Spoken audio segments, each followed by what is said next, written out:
quero quitar o tempo, seguramente os asistentes terán as preguntas. Que facer? E é interesante ese diálogo, pero me viña a cabeza que podes escoitar as tres intervencións, non? Facendo un poquinho de referencia ao título do debate, a organización dos territorios desde fora da administración e da universidade. Creo que hai certa similitud entre os tres, tal vez menos na Fundación María pola aproximación que tomou, pero tamén era palpable cando falaba dos portos, non? E a diferencia da xestión dos portos deslocalizada na toma de decisión a nivel local. Pero no vosso caso creo que foi claro e contundente. Hai unha administración, hai uns propietarios, hai uns usuarios da terra e hai unha especie de gap en que están deslocados, non?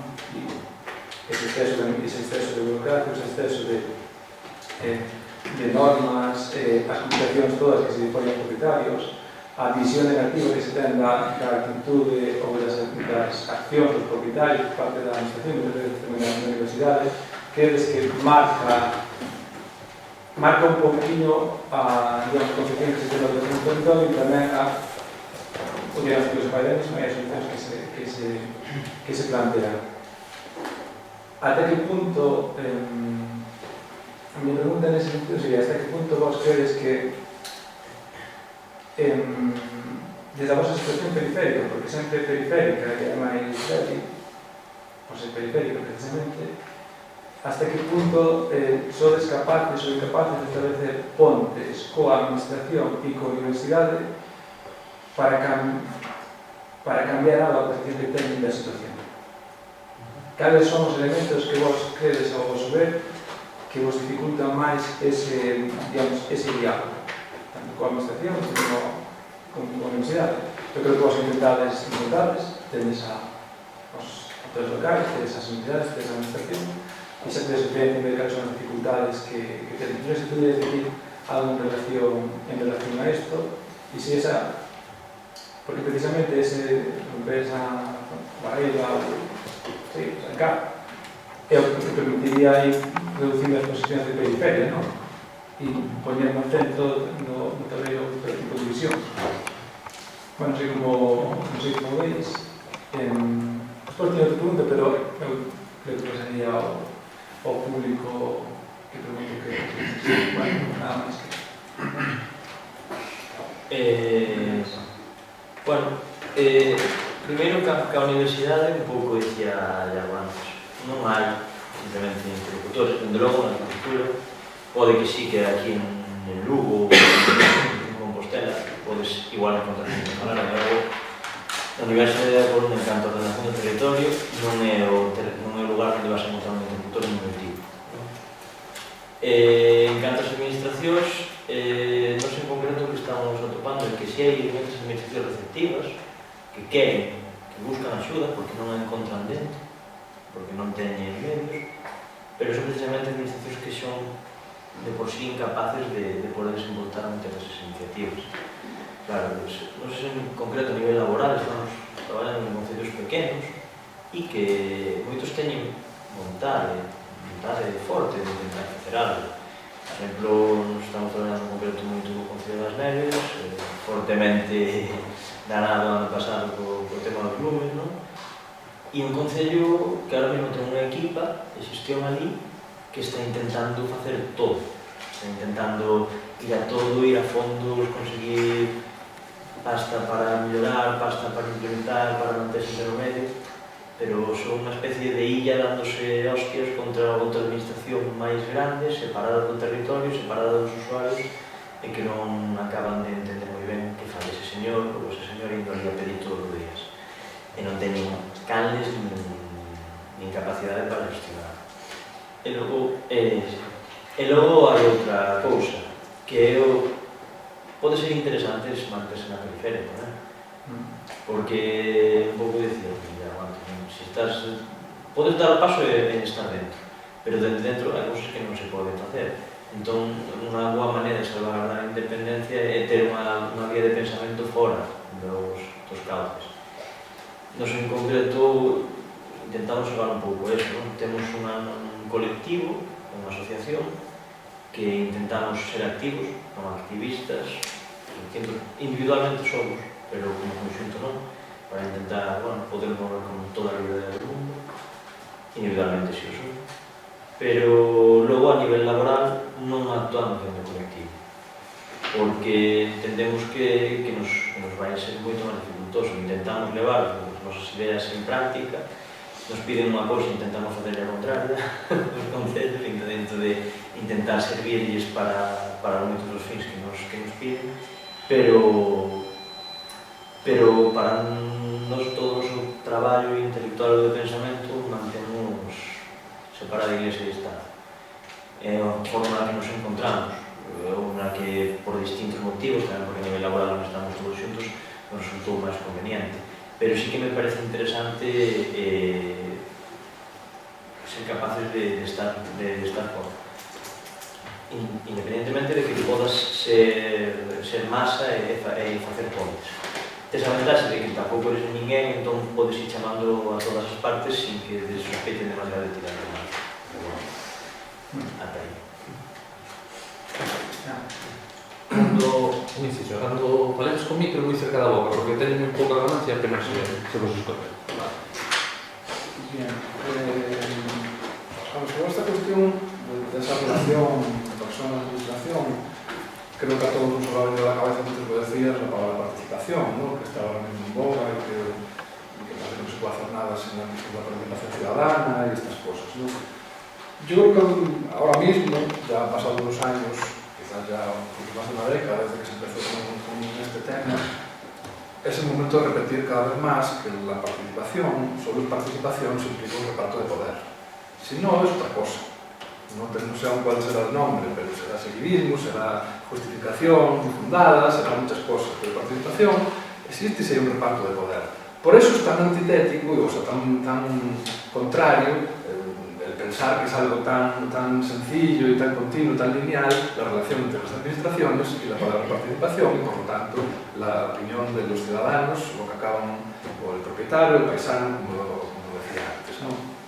Yo creo que ahí ese es un tema fundamental, que es decir, ahora mismo prácticamente casi todas las tropelías legislativas que se hacen en España, ante un juez podrían asegurar que han sido estrategias o legislaciones participadas y que han tenido sus periodos de alegaciones y todas estas apalladas, en realidad básicamente son para encauzar una serie de decisiones que ya están tomadas de antemano. Entonces, yo creo que es importante que empecemos a reflexionar mucho, y quizás ese es nuestro papel como técnicos, lo que hablabas de cuál era nuestro papel en esa mediación, ¿no? Aparte de, por supuesto, desenmascarar todos estos procesos que en realidad de participativo no tienen nada, son simplemente cuestiones justificativas para hacer una foto, para que aparezca el fotógrafo del concello o de quien sea en cada momento, y entender cómo podemos construir mecanismos para que esa participación sea una toma de poder por parte de a quienes se supone que estás dando voz, ¿no? Nosotros, por contar así un caso, uno de los últimos trabajos que hicimos, que se llama Urbanismo en los talóns, que es a partir de darnos cuenta de dos vivienditas en la avenida Alfonso Molina que iban a tirar, pues intentamos plantearnos qué pasaría si había más viviendas en el municipio que estaban en esa misma situación, ¿no? Entonces hicimos un trabajo sobre qué pasaría si el Plan General de La Coruña se ejecutara tal cual dice la ley, que la ley es muy explícita en eso. Los planes generales tienen que ejecutarse, no es una cuestión opinable o circunstancial, es una cuestión de que por ley tienen que ejecutarse pues, en plazos de 6, 12 años, 18 años, hay una serie de plazos y todo tiene que hacerse. Por ley tendría que hacerse. ¿Qué pasaría? Pues en Coruña pasaría que 1.200 viviendas desaparecerían. Pues podéis imaginar perfectamente que las 1.200 viviendas siempre eran viviendas muy familiares, de una cultura no normalmente, o sea, no siempre vinculadas a un origen rural, pero sí un tipo de tipología urbana que claramente está representando una diferencia en contra de otros tipos de ocupaciones de parcelas, ¿no?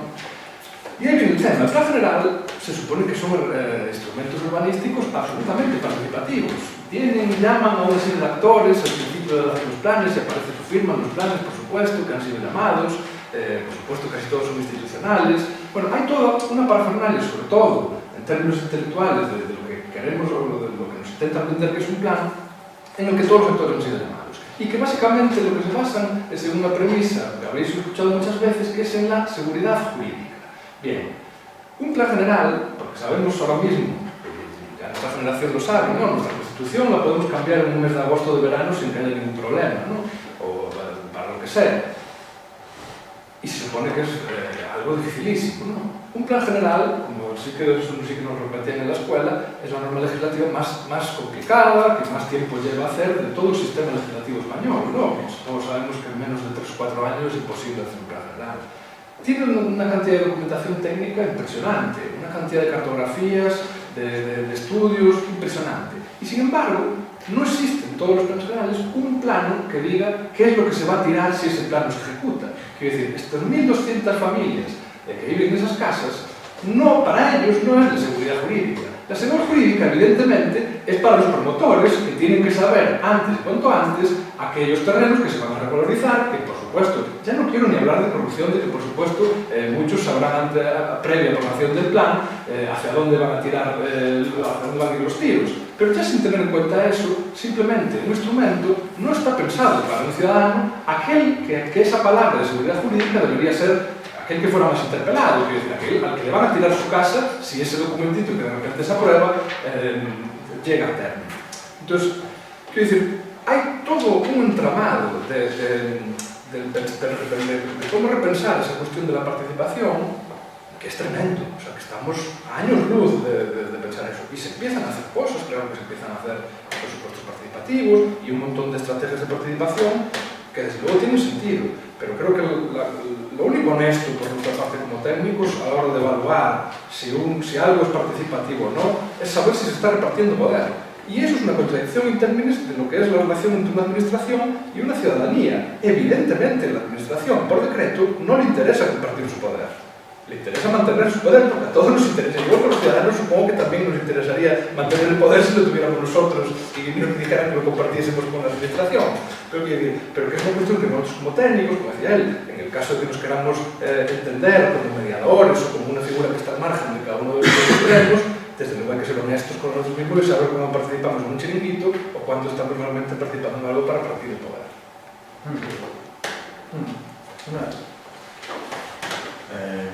Bueno, nada, muy breve. Simplemente apuntar que un poco en nuestra relación tenemos la suerte de dónde viene la Fundación Riego. Tenemos una personalidad que tiene una trayectoria pues, muy larga, tiene unos medios, tiene un acceso de diversas gentes y administraciones y gobiernos, pero al mismo tiempo mantiene una independencia de poder como hacer un análisis, dar su diagnosis e intentar proponer. Es decir, el acceso de que lo reciban o lo escuchen creo que es aprovechable y debemos hacerlo.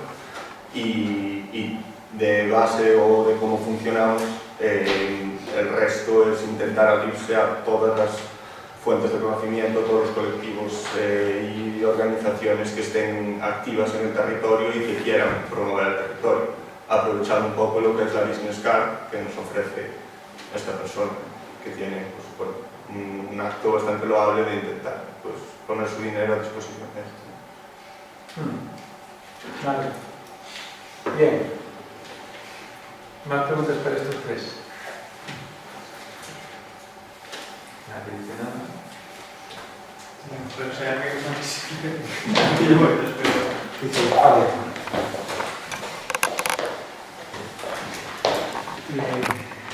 Disculpad porque voy a ser tópico típico. Vale, pero quería preguntaros a cada un de vos cales son os dous principais retos territoriais, non de ordenación do territorio, territoriais de Galicia ou daquele ámbito no que vos sentades máis cómodo para tiraros a piscina. Vale, cando falo de territorio, bueno, se me permitido nesta dicotomía de disección medio físico, sociedade, a interacción entre ambos. O sea, pode ser... cales son os dous retos que a isto nos teríamos que dedicar nos próximos, vou dicir, 15 anos. E por qué? Porque creedes que eses son os dous retos principais? Eu creo que diría un solo. Eu diría prácticamente, digamos, tender a autosuficiencia ou autosustentabilidade parcial, conectada, pero tender a ser territorios en equilibrio. Tuvemos unha temporada en que, moitos séculos, en que o medio físico, en comparación a outros, foi un territorio que produciu moito por encima do que precisaba, entón vendía, comercializaba, en picos nos que foi posible, tuvo unha medra grande, entón encheuse de pequenos que non se morían de fame, logo, cando veñeron maldados, tuven que marcharse outra vez, pero había uns ciclos, hai unha regulación dese territorio. E non creo que foron procesos especialmente planificados, só que o propio sistema vital biótico se tende a regulación. Ahora mismo temos unha cantidade de capas que operan por encima e non teño claro que estén permitindo a ese modelo regularse por si mesmos.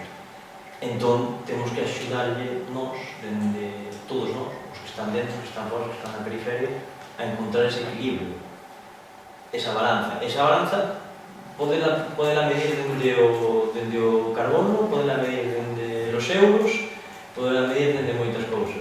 Pero creo que a idea é en xeral, en conxunto, calquer territorio que se xa o máis equilibrado posible en termos de valores, de insumos, metendo nesa bolsa todo, o social, metendo o simbólico, todo. Non podemos só valorar que económicamente salga que sí, temos que meter todas as cousas na balanza. Para min, o resumo é ese, é encontrar outro punto de equilibrio de distribución de poboación, cargas, demandas, e saber que é o que se espera do territorio. A teoría dice que fai 500 anos está moi claro. Tienen que alimentar nas ciudades. Sí, moi bien. E agora, que?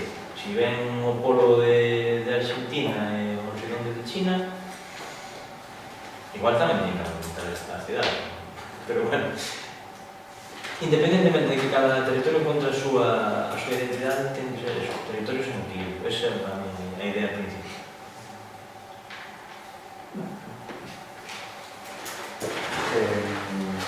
Bueno, eu creo que en algún sentido vai pola mesma línea. Nos falamos ao final de que recursos contamos, pouco recursos económicos ou locais. A potenciación dos sectores económicos locais ou intentar manter a xuventude na zona.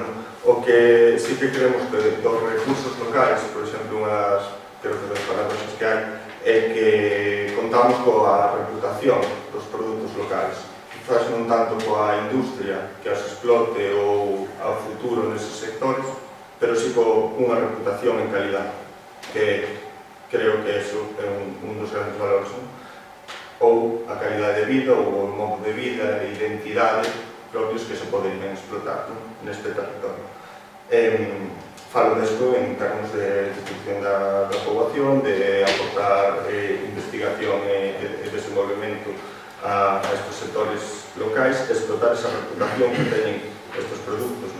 E por eso eu creo que pasa tamén por o de fixar exemplos prácticos no territorio que poidan ensinar modelos exitosos de calquera destas cousas relacionadas ou ensalzalos ou levalos a ser visibles modelos que teñen que ver con estes recursos locais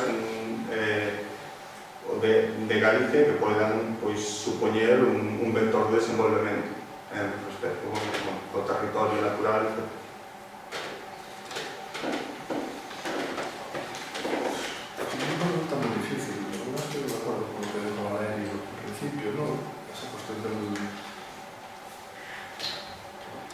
De entender la potencialidad de nuestro territorio a nivel de consumo y de kilómetro cero es tremendo. Es decir, pensar que en las grandes ciudades estamos ahora mismo promoviendo puertitas urbanas perfectamente trazadas y en sitios que nunca jamás tuvieron un cultivo, pero que realmente todo nos ha llevado a entender que en el presente es lo que hay políticamente hay que promover, y a la vez de entender que todos nuestros bordes periféricos y todo nuestro territorio ya soportaba esa característica de producción, pero que sencillamente no se ha querido apostar por ello. Yo creo que en ese sentido ese es uno de los grandes retos. Es decir, a mí me cuesta mucho entender porque en determinado momento, o sea, no me cuesta mucho entender, entiendo que ha habido unos intereses y que en algún momento fue muchísimo más fácil intelectualmente pensar que el problema de Galicia con el minifundio era un problema y que por lo tanto había que ponerle soluciones y que las soluciones pues, eran de la organización parcelaria hacia la industrialización del tema ganadero y cosas así, y no haber entendido que aquí teníamos una diferencia, por ejemplo, en la cuestión de la propiedad de la tierra, y que lo que deberíamos era, como sociedad madura, haber inventado métodos de gestión que permitieran esa previvencia, que sabíamos que en términos sociales y económicos tenían un montón de factores positivos. La cuestión de la organización de la propiedad es algo que ya les gustaría en muchísimos territorios que existiera, y no haber decidido simplemente que eso era un problema. Dice, ahora cuando sacan libros, hace un par de años, cuando sacó el libro este de Pequeño y Grande, ¿no? Que un poco quiere identificar todo lo que a nuestra, o al menos a nuestras generaciones nos vendieron de lo que era el minifundismo, pues hombre, yo creo que por esa línea es por la que tenemos que trabajar, por entender que hay problemas, evidentemente, no era una arcadia el pensar que en el siglo XXI el minifundismo podía trabajar en los mismos términos que a principios del siglo XX. No, seguramente haya cuestiones que se podrían solucionar, pero no arrasando con ese problema, ni a nivel urbano, en lo que es la consideración de la propiedad, ni desde luego a nivel territorial, de lo que significaban todas esas cosas. Yo creo que insisto mucho en esta cuestión de lo propio, no desde un fanatismo nacionalista, ni muchísimo menos, sino de entender que somos diferentes en muchísimas cosas relacionadas con el territorio. En ese sentido, pensar lo que significaba la parroquia no quiere decir reivindicar la parroquia como forma de organización del territorio del siglo XXI, pero sí de entender qué significaba la parroquia conceptualmente, que era una estructura que de alguna manera mantenía un vínculo con el cuerpo humano. Tenía que tener una distancia caminable, de ir y volver a la iglesia todos los días, y tenía que tener una capacidad productiva que permitiera que la parroquia subsistiera básicamente de lo que se podía cultivar, y por eso hay tamaños diferentes de parroquias, según las condiciones geográficas, según la capacidad productiva de la tierra, etc. El cómo repensamos en el siglo XXI, qué significa esa relación entre una manera de administrarnos y por lo tanto de organizar nuestro territorio con las cuestiones fundamentales que pueden pasar los siglos pero sigue siendo el cuerpo humano, pues yo creo que a partir de ahí son cosas, retos que tenemos que pensar.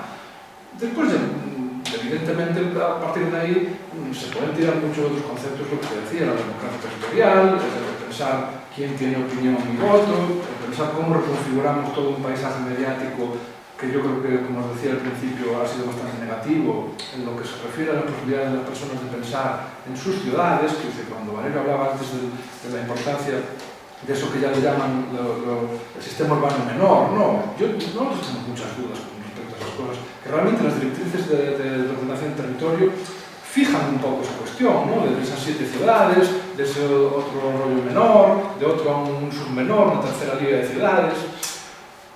Nosotros tenemos muchas dudas con que sea productivo, cuando realmente sí que todos estos territorios acaban unificando ciertas zonas de funcionalidades, quiero decir, entender la Mariña Lucense pues como 4 o 5 puntos en el mapa, pues no es lo mismo que entenderlos como una cuestión que es orgánica en muchos sentidos, que se relacionan, que hay especificidades funcionales en cada uno de esos términos. Quiero decir, pensar eso también nos pone un poco el planteamiento crítico de podernos posicionar ante debates, pues por ejemplo como el del AVE, ¿no? Realmente, ¿quién ha puesto un crisis aquí en Galicia del AVE? Pues empiezan a salir ahora plataformas que empiezan a decir, oigan, pero señores, con todo este dinero que nos estamos gastando del AVE, a lo mejor es que tenemos que hacernos la pregunta de a quién beneficia el AVE. Porque yo estoy seguro que a mí que vivo en Coruña, el AVE me va a beneficiar. Ahora, estoy seguro que al resto de personas que viven en el centro de Coruña y que viven en el área metropolitana o en cualquier otro sitio de Galicia, estoy seguro que es negativo para ellos. Entonces, o bien somos un poco francos y decimos, por lo menos meter alguna idea para que se puedan poner en crisis este tipo de cosas, o si no, evidentemente, pues nos tendremos que seguir pensando como el territorio decrece, como todas estas ciudades siguen sin poder acoplarse a los ritmos del siglo XXI.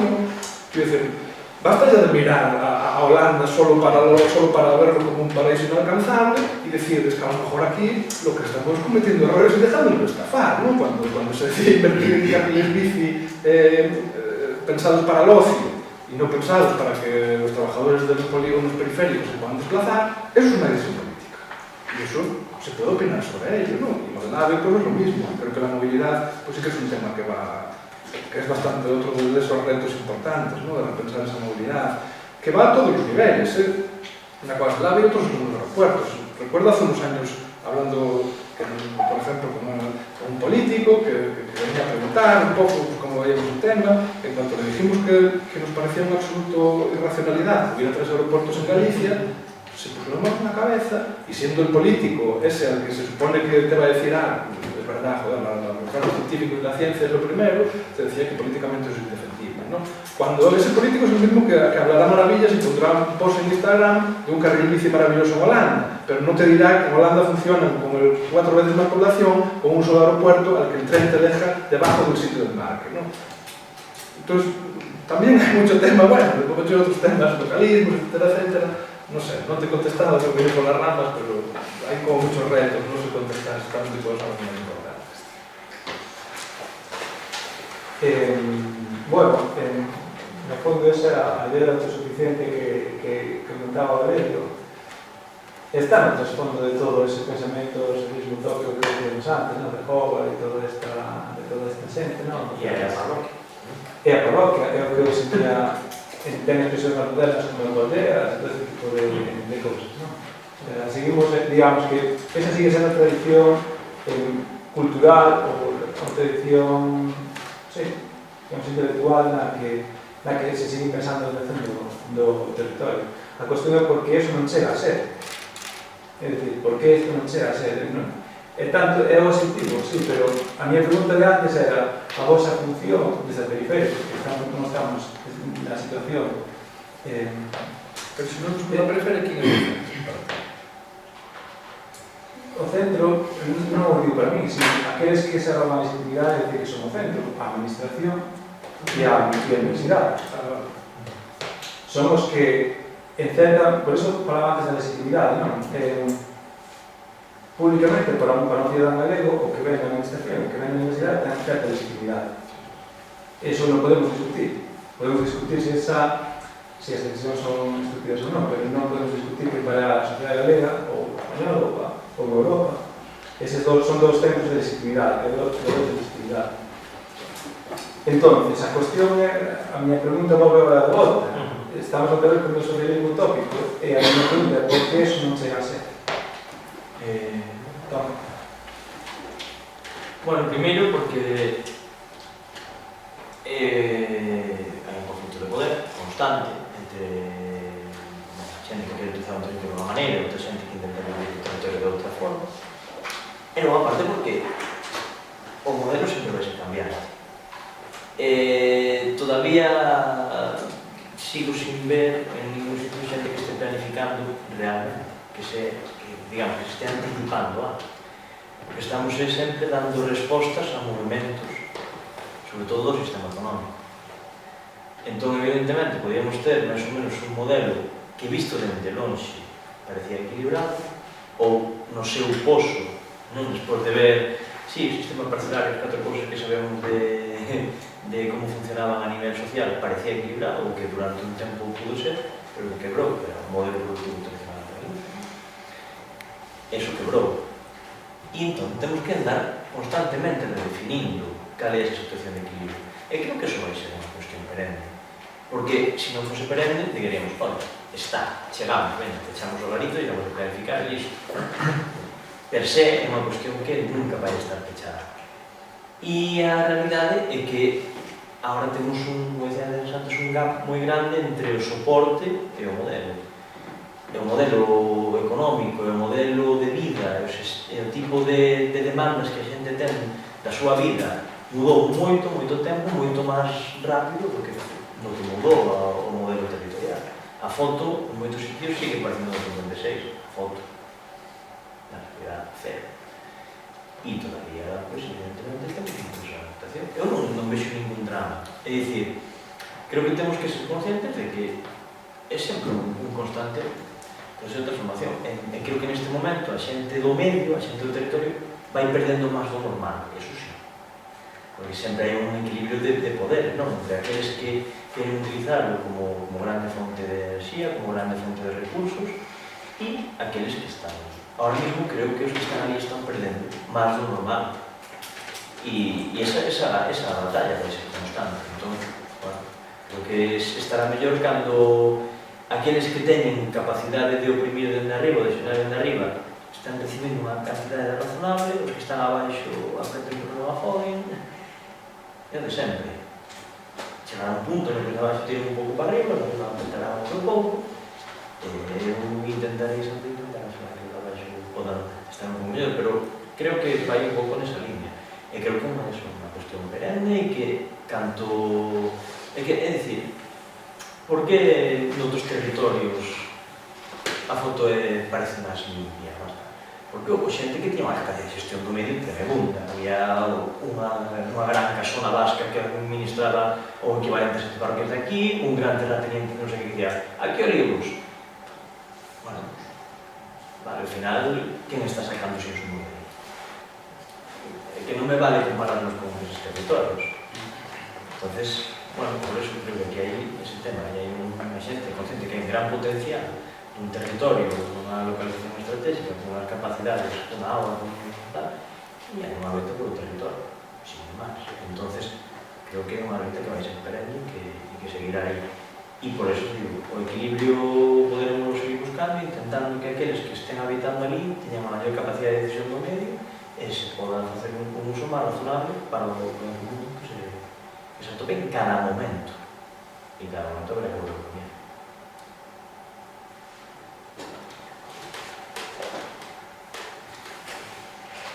Hai unha pregunta, tedes que cortar aquí. máis que unha pregunta que un pouco completar o que estaba falando da técnica, que comentou tamén antes ya, e é que para mí unha das claves é o que acaba de decir Valerio, é que ou entendemos que as ferramentas de planeamento están obsoletas e que temos que camiñar hacia un planeamento sexa un proceso, ou non hai outro tipo, non hai maneira. E o que dís tú de como acercarte a xente, a que a xente te dé legitimidade para falar, tamén un pouco que coñecía ya, escoitando. Quero dicir, ou empezamos a entender tamén que a participación pensa que facemos de outro xeito e nos damos conta de que ahora mesmo estamos en un punto no que decía Kiko deses retos, e que nos próximos 15 anos estaremos nun punto de non retorno, porque ahora mesmo ainda temos xente traballando no territorio e cunha relación co territorio o suficientemente rica como para coñecer todos os procesos metabólicos, enerxéticos que hai nele. Unha vez que se perde eso, perdemos un coñecemento bueno, que non volveremos a recuperar seguramente.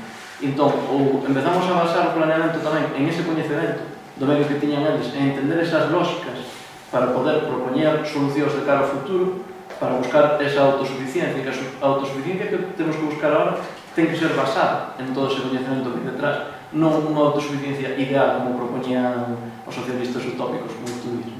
Entón, creo que a clave é que estamos cambiando, está mudándose continuamente. Entón, ou recollemos o que temos detrás e conseguimos entender todos os procesos que hai sobre o territorio, entender que non é só a forma territorial, sino de onde ven esa forma, sino todos os procesos enerxéticos, por exemplo, bueno, que Kiko no curso de verán cando falamos do ciclo da auga, non? Ao final, todas esas cousas son fundamentales. Si non, vamos a estar sempre collendo ferramentas que nos veñen dun sitio alleo a nós e intentando aplicarlas aquí, cando non é posible, non funciona, simplemente.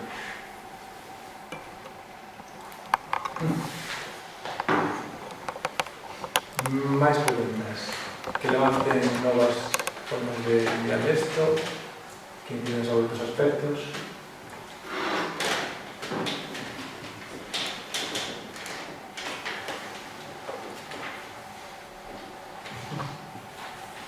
Mira, sobre o tema da participación, non, a xente, non, fala sobre, non? Creo que non estou unha persoa sobre o tema da participación da población local, a maneira de... Estás tratando? A maneira de chegar á población local, porque parte do problema que hai, penso, é na palabra que vai facendo, e eles fixeron. Vale. Entón, unha regulación básica sí que debía de existir, pero si queremos saber que opina a población local, con que tipo de intermediarios podemos tratar. Porque se estou falando, por exemplo, dun área de rehabilitación integral, non? En Lugo. O estudio de arquitectura nin chegou a 80% das enquisas do barrio nin foron capaces de cubrilas porque non participaba nadie do equipo, non había nadie do barrio, nin da población local. As asociacións de veciños, unha é do PP e outra é do PSOE, están politizadas. Entón, hasta que punto a población local, en certa maneira, é responsable, non por lo que decía antes, que ibais facendo. Hai outros países que hai unha regulación básica, aquí temos, penso que 100.000 normas e leyes, non? En España, das cuales 99.900 non se cumplen. Pero que en outros países hai unha regulación básica, que vas a Finlandia, podrás construir unha cabaña de madeira, tendrá que ser pintada, tendrá que ser con madeira máis ou menos tal, pero hai unha regulación básica e hai que cumplirla. Non podes facendo a xente o que quera facer, que aquí en parte urbanísticamente é o que foi pasando. Creo.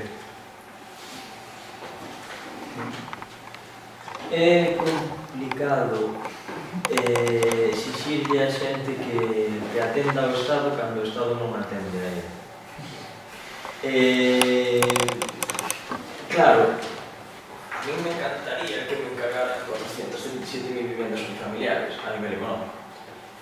A nivel moral igual que acabo destrozando. Pero é certo que hai territorios os que non existe Estado, ali non chega nada, teñen que estar moi lonxe de médico, estar moi lonxe da auga potable de corriente, ou de servicios moitas veces que non son tan básicos como ocio ou alguna benestar en xeral, que claro, evidentemente esa xente entende que ten capacidade para autogestionarse, porque a ten tido durante os últimos 70 anos, e iso, se o Estado non lle demostra que a cambio de entrar nas reglas do xogo recibe tamén outros benestares, é complicado, máis algo de darlle unha pensión merecida ou non, contribuída ou non. Entón, eso vai por unha banda. E logo outra banda é que nunca hai recursos para todo aquilo que non sexa poñer a pedra. Nos, cando nos encargan algún traballo de espazo público, de tal, que intentamos facer, que ao final, para estar ali, para falar ca xente, de maneira formal ou informal, organizando un evento ou índose ao bar, falar con quen sexa, ou a tenda de trabalhemos, ou onde, para eso non hai basta. Porque eso son horas e horas de personas.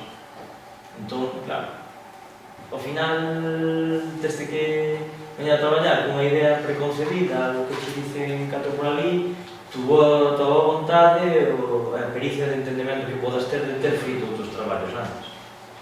E é que é difícil. Entón, temos que tomarnos en serio cales son as nosas prioridades nas actuacións.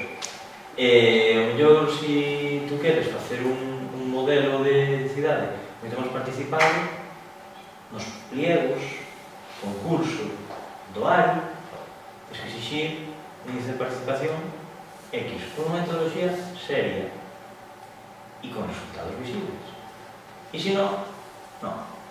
Os pliegos están para cumplirse. O que pasa é que só están a veces para cumplirse na entrega final, e no durante se perde todo en vaivenes. Pero claro, tratar os pliegos tamén leva tempo. Entón, que pasa? Van copiados e non sei onde. Entón, ao final estamos acumulando toda unha serie de fallos porque nunca estamos dedicando tempo a facer as cousas que hai que facer. Sempre estamos dedicando o tempo, cartos, que parece que é unha medida direccional, en facer, en nunca en pensar, preguntar e mirar. Así mal vamos, entre que o Estado renuncia e que cando intenta non fai os medios adecuados, creo que vai un pouco por aí. Que llegamos al punto incluso en el que nosotros estamos viendo como determinadas comunidades ya están generándose como defensas ante la participación, que es ya como el despiporre, que es decir, hay determinadas asociaciones, personas, etcétera, y cada vez más son más refractarias del derecho participativo porque se dan cuenta de que es una instrumentalización de ellos como simplemente como ciudadanos para hacerse fotos. Y eso, claro, eso ha sido terrible, vamos, darse cuenta de eso, ¿no? De que realmente una cosa que al principio surge desde un punto de vista positivo y como te decía también, voluntarista muchas veces, porque la mayoría mayoría de los primeros procesos participativos se hicieron porque los técnicos les dio la gana, no porque nadie les pagara por ello. De hecho, la mayoría de las veces siguen haciendo que les paguen por ello. Pero el problema es que, aún encima después, si no se atienden a las conclusiones que se sacan o la gente empieza a interpretar que esto es solo una forma de instrumentalizarlo y que acaban siendo una cosa a la que nadie le hace caso, pues la gente cada vez querrá participar menos. Pero es un problema también bastante gordo, ¿no? Después, como el otro tema que sacabas, pues nosotros hemos hecho bastante trabajo sobre ese tema de lo de pintar, no pintar, si tú vai facendo, si non vai facendo. Nosotros creemos que también ha sido un discurso bastante para deslegitimar otro tipo de cuestiones más graves, más contundentes contra el territorio. Es decir, que acabemos hablando de la fachada sin pintar, creo que es un problema, porque creo que nos evita hablar de muchas otras cosas que acaban derivando de ahí. Y que al final creo que las cuestiones estéticas son cosas que van fluctuando muchísimo con el tiempo, y igual que nos han enseñado a odiar una medianera, creo que podemos empezar a amar el vacío que ha dejado esa medianera, y a entender qué es lo que está permitiendo esa medianera, que no es la medianera en sí, la medianera no existe, la medianera es un reflejo de una ausencia que es potencialmente problemática y que pasa algo ahí. Entonces creo que desde ese punto de vista creo que hay que ser más técnicos y más entender racionalmente cuáles son las cuestiones positivas del proceso y si esos procesos que se están dando a la hora de poder habitar el territorio de una forma incremental, si realmente bajo todo ese aparataje legislativo que en principio surge como para evitar el final de la foto de lo que significan esos procesos, si permiten que vaya a seguir haciendo esos procesos o si lo eliminan por completo de raíz. Entonces, ¿queremos una sociedad en la que desaparezcan ese tipo de procesos incrementales de vivienda? Nosotros personalmente no, estamos completamente en contra. Que podríamos llegar a alguna solución en la que estos procesos incluso acabaran gustando un poquito más a aquellos para los que la estética es el input fundamental a la hora de un territorio. Pues seguramente sí, si lo analizamos racionalmente, seguramente, yo no dudo que los técnicos o las administraciones pudieran llegar a tener algún papel ahí, pero desde luego no para eliminarlo. Es que es como cualquier cosa, como la cuestión de la productividad agropecuaria. El otro día un asturiano nos contaba que en Asturias hasta las gallinas llevan chip. No, y que eso evidentemente desde que lo pusieron barrió completamente el territorio las pequeñas granjas de gallinas, porque evidentemente el pequeño productor no le compensa poner un chip. Aquí tenemos historias de esas, en la cuestión de las vacas, de la leche, de un montón de actividades productivas que han sido así. ¿Hay alguien que está en contra de que existe una trazabilidad de cómo hace la leche llega hasta el stand del supermercado de tu casa? No, seguramente no, porque si vivimos en una sociedad de la ciencia, pues creo que es un valor bastante legítimo. Entonces no. Ahora, si para lograr una determinada cosa sabemos, y ahora sí que lo sabemos, que implica cargarse todo un sistema productivo y una cosa que tenían otros muchos valores que estaban dando valor a la sociedad, pues oye, yo creo que hay que pensarlo un poco antes y decir, vamos a ver si probamos otras soluciones. Es decir, hay soluciones, o podemos imaginar soluciones para gestionar un territorio completamente fragmentado, multipropiedad, etc., sin recurrir a la cancelación parcelaria, a que cada vez la propiedad esté más concentrada, etc.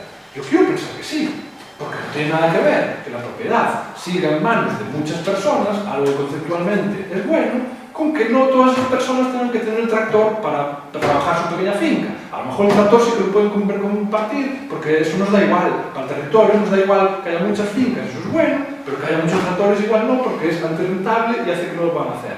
Quiero decir, que lo que ha habido es una indigencia intelectual de pensar soluciones sin ir a lo fácil. Es decir, es que lo grande funciona mejor. Hombre, no te jodas, ya lo sabemos.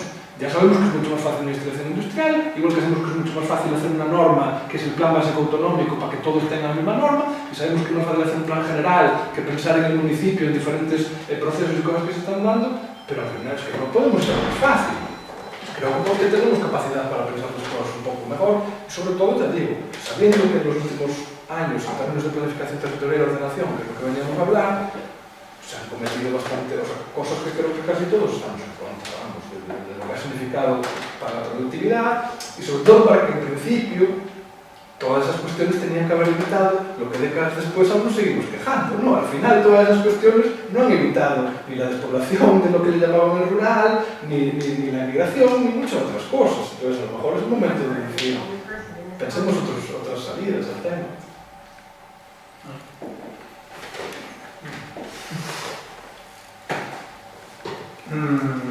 Bueno, creo que aquí Valerio indicaba antes ese dilema, ¿no?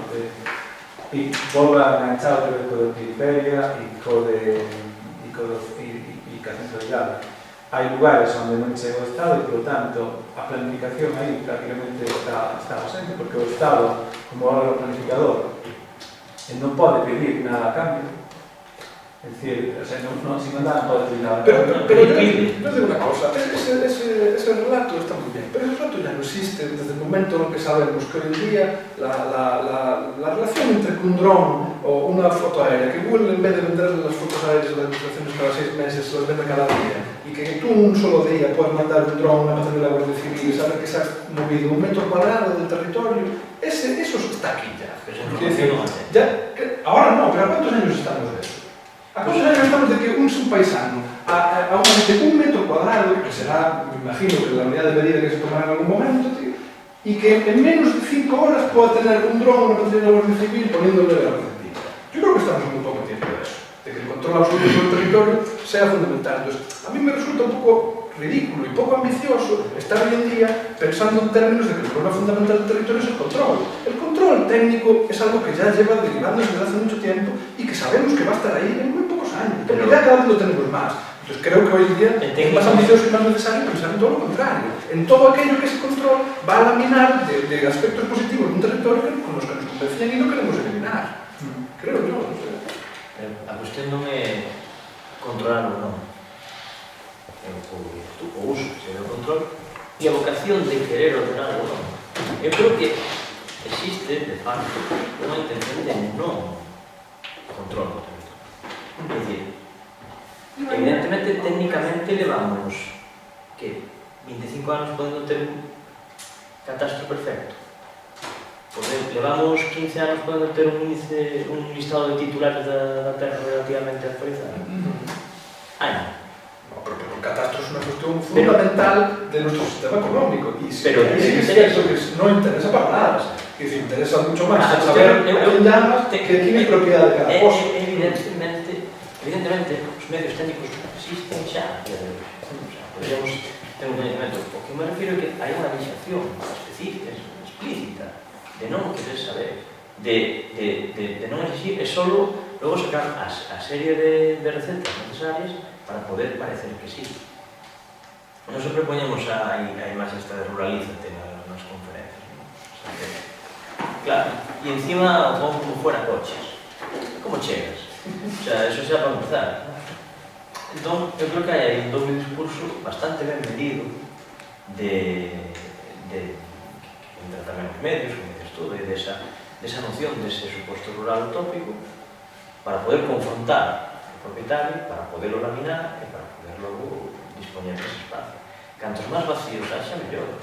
Ahora xa podes comprar unha banda completa, hostia, eso turísticamente va a funcionar. Joder. Entonces, pois eu creo que está funcionando. O modelo o non modelo está funcionando. Para mí ese é o tema. Pois eu digo que eu creo no Estado, desgraciadamente creo no Estado, non neste Estado. E entón eu abogo por ir nesa liña. Entendo non velo así, porque é moi difícil confiar no Estado cos estados que ten. Pero, bueno, eu ainda así creo que sí, que unha das vías pode ser o coñecemento e o entendemento. E a partir de traballar, pero evidentemente non é a única vía.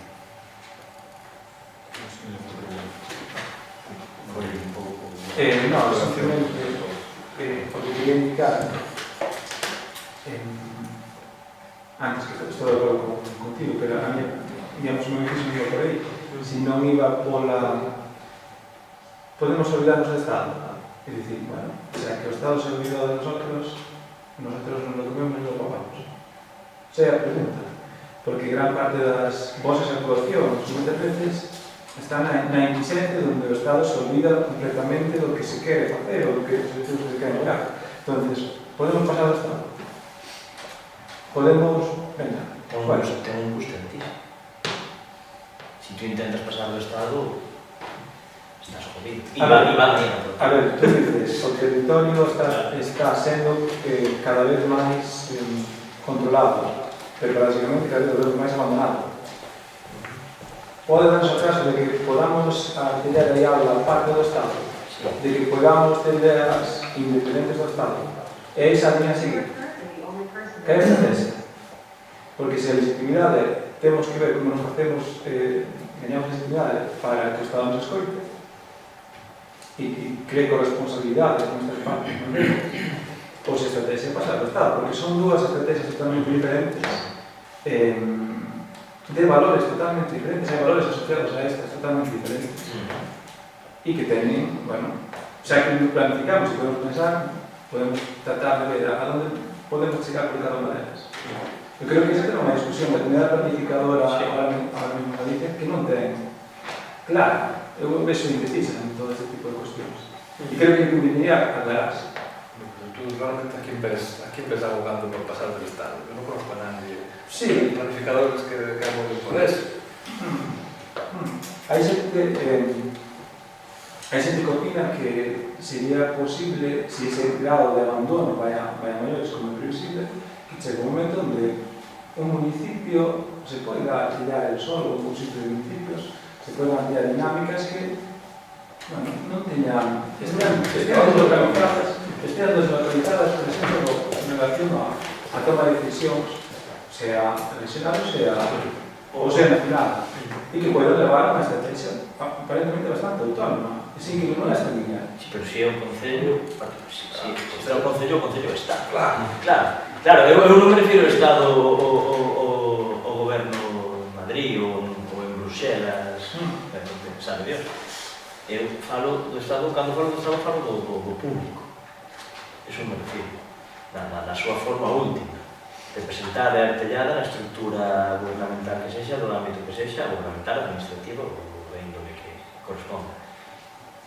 Se non hai común, dificilmente haberá territorio. O territorio é expresión da comunidade, sustento, é modo, é espazo, é a comunidade, parte da comunidade xeral.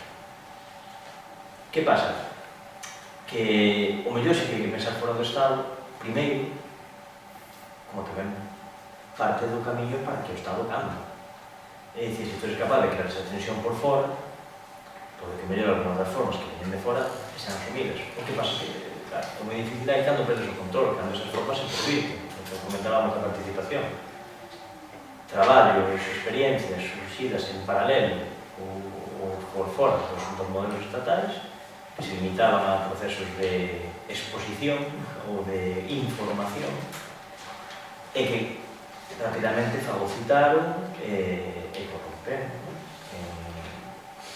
Que prefieres? Unha autovía ou que mate a tu hijo? La autovía. Claro, sí. Vale, o 80% da xente que ven dice autovía, o 20% non contesta porque non ten fillos. Vale, pero eu creo que temos que xogar un pouco esa vía, intentar ir facendo cousas, tener o pensamento e eso poder incorporar ao común. Insisto, Estado sí, Estado non. Un Estado implicado é do que formen parte os seus defendidos ou os seus agentes internos. Yo soy plantearía, sí, no creo que sea una cuestión de elegir una cosa u otra. Es decir, en términos del Estado, creo que sí es positivo, por ejemplo, reapropiarse de ciertas cosas del Estado. Porque ahora mismo que aquellos que son llamados, por ejemplo, de una manera muy irrisoria, los constitucionalistas, no en España, los partidos constitucionalistas, son partidos constitucionalistas, pero ninguno ha defendido el artículo 47 de la capa de España. Es decir, hay ciertos artículos de la Constitución, eso es, por ejemplo, el 45 que habla de la vivienda y la especulación del territorio, para los constitucionalistas da igual. Es decir, que algunos intentemos recuperar ese tipo de mandatos constitucionales como elementos centrales de formas de articular nuevas formas de ese Estado, es perfectamente planteable y creo que hay que hacerlo, no hay que renunciar a ese tipo de cosas. Ahora, por otro ejemplo, en Coruña había un centro social ocupado y autogestionado que era Insumisa. El gobierno de la Mar Atlántica lo desalojó como si fuera un gobierno del PP, del PSOE o de cualquier otro partido. En ese caso, un técnico podíamos posicionarnos, y algunos lo hicimos, sobre el hecho de decir, si analizamos esta situación en lo que está implicando en términos urbanísticos, sociales, culturales, etc. para la ciudad, ¿con quién estamos? Claramente estamos como el centro social, porque había 28 centros cívicos en la ciudad que estaban cumpliendo ese papel de lo público, y aquí lo único que nos han querido vender es que lo público toma un novo espacio para o público, sin entender que había outro espacio, que era do común, que era lo que representaba este centro social autogestionado, e que era máis allá del Estado. Entón, creo que é moi difícil posicionarse ante a pregunta que nos haces de si un lado ou no outro. Creo que en ambos campos, creo que hai que recuperar cuestiones del Estado, que realmente, como decía de la Constitución, creo que era un ejemplo que podría servir para entender que hay cosas que están dentro del Estado y que son muy positivas, pero que nuestras formas de ejercer finalmente esa razón de Estado las han olvidado interesadamente, porque al final detrás de esa razón de Estado hay unos intereses, etc. Y también hay muchas cosas de fuera de la concepción del Estado, que básicamente hoy en día se articulan alrededor de ese concepto de comunes, que ya sean comunes en general, comunes urbanos, etc., que son más allá del Estado, y que creo que como técnicos hay muchísimas cosas que nos acaban llevando ahí como cuestiones más cercanas a la razón, a la ciencia, etc., que no muchísimas de las formas de actuar del Estado.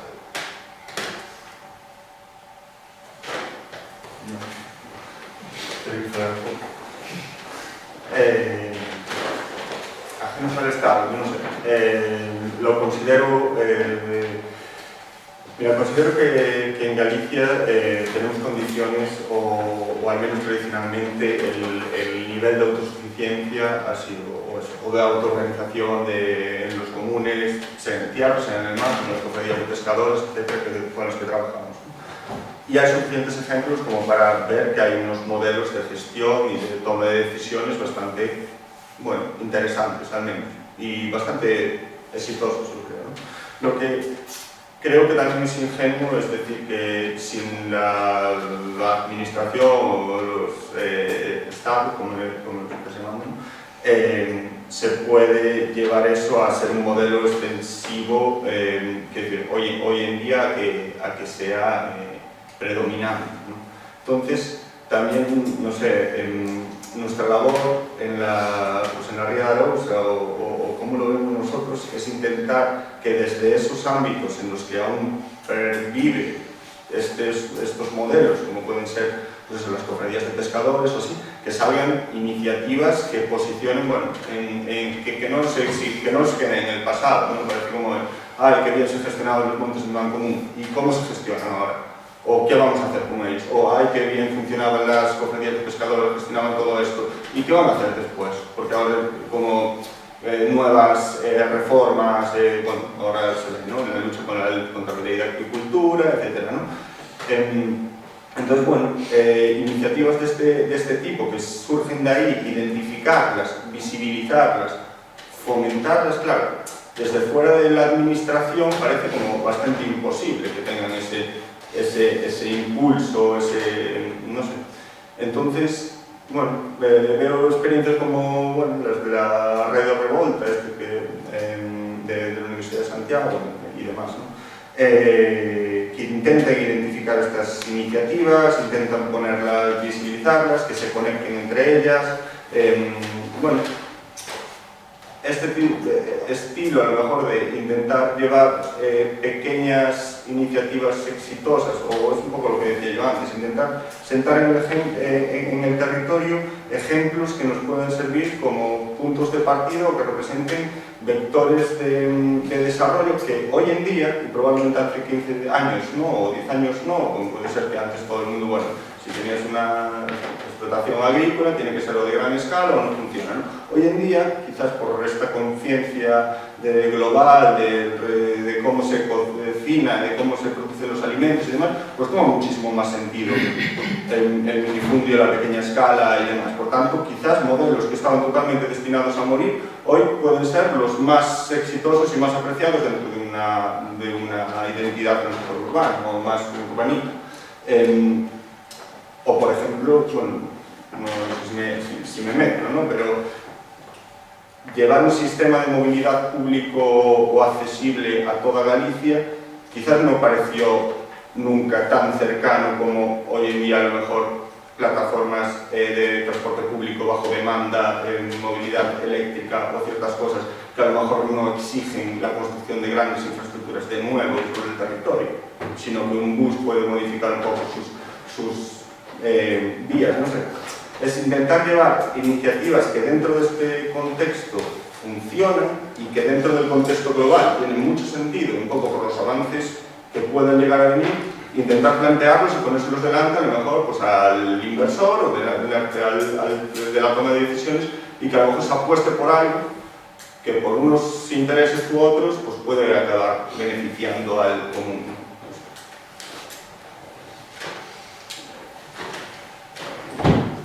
¿Más preguntas? Son las 6. Exacto. Si non temos máis preguntas, podemos pechar aquí. Podemos tomar un café. Hai na cafetería aquí de administración empresa, ¿no? Administración de dirección de empresas. Non sei exactamente como se chama. Tomamos aí un café e como a clase dura hasta as 8, despois continuaremos con a clase. Que os parece? E podemos seguir partilhando. Sí.